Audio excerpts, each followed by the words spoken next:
Oi, bom dia. O Evangelho de hoje poderia ser interpretado de três modos distintos.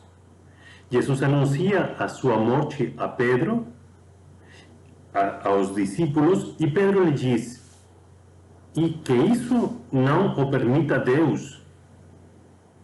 Mas Jesus chama a Pedro, então, de Satanás, porque pensa como os homens e não como Deus. Vamos ver a primeira dessas três interpretações. Nesta primeira interpretação, Jesus anuncia o sofrimento a Pedro e ele, naturalmente, como todos nós, rejeita o sofrimento. Não Deus. Não, Deus não permita isso. Todos fugimos espontaneamente do sofrimento, do sacrifício, da dor. Deus não permita isso. Mas Jesus nos explica que quando assim falamos, pensamos como os homens e não como Deus. Porque Deus sabe o bem que pode nos fazer o nosso sofrimento, tanto para nós como para as pessoas que amamos. Dizem os psicólogos que as pessoas só conseguem amadurecer no sofrimento, na aceitação do sofrimento. Por isso que no mundo de hoje temos muitas pessoas que se comportam com muita imaturidade. Não são capazes de responsabilidade, não são capazes dos compromissos definitivos, porque nunca amadureceram, porque sempre fugiram de todo sofrimento.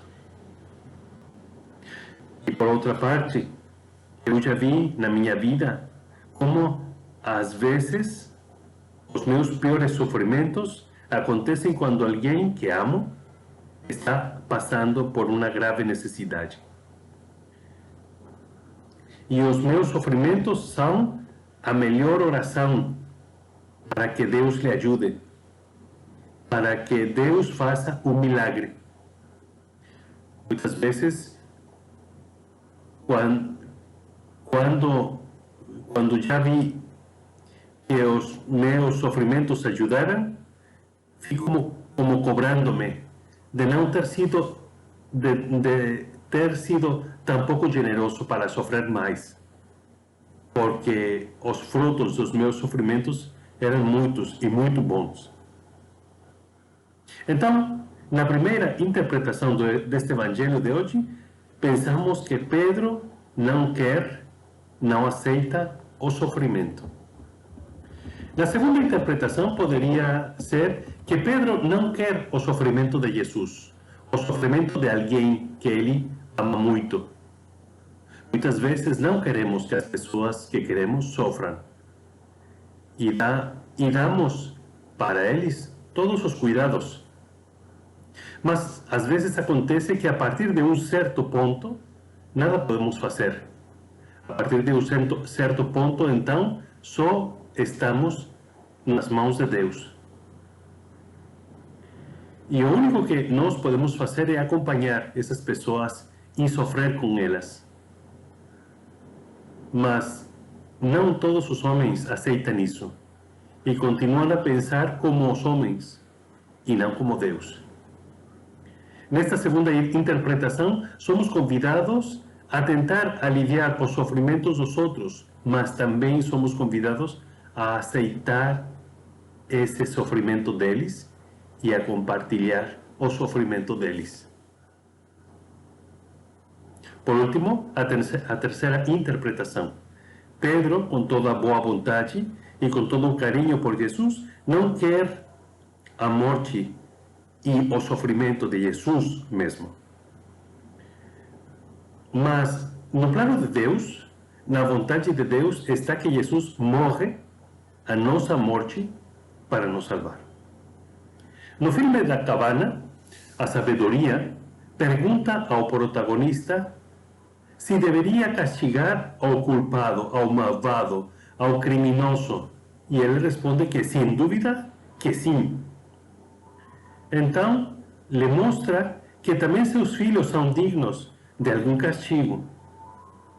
Mas ele, o protagonista, responde: não, deixa os meus filhos, eu sofro por eles, me castigue a mim. No pensamento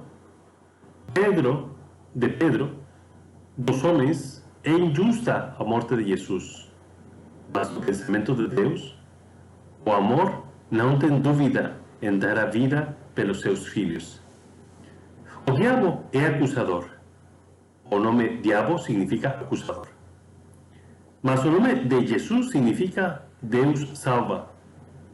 Jesus está tentando explicar a seus discípulos que ele vai dar a vida por todos os homens para salvar a todos, para salvar aos bons e aos pecadores. Ainda mais, para salvar especialmente os pecadores. Para Pedro é uma coisa difícil de entender. Ainda pensa como os homens, como Satanás, que culpa aos que são culpados. E lhe custa muito compreender o amor de Deus e agradecer esse amor. Esta é a terceira interpretação deste Evangelho. Não pensar em castigar, em acusar, mas em salvar. Pensar não como o diabo, mas pensar como Deus. Nos acompanhe a bênção de Deus Todo-Poderoso, Pai e Filho e Espírito Santo. Amém. Obrigado.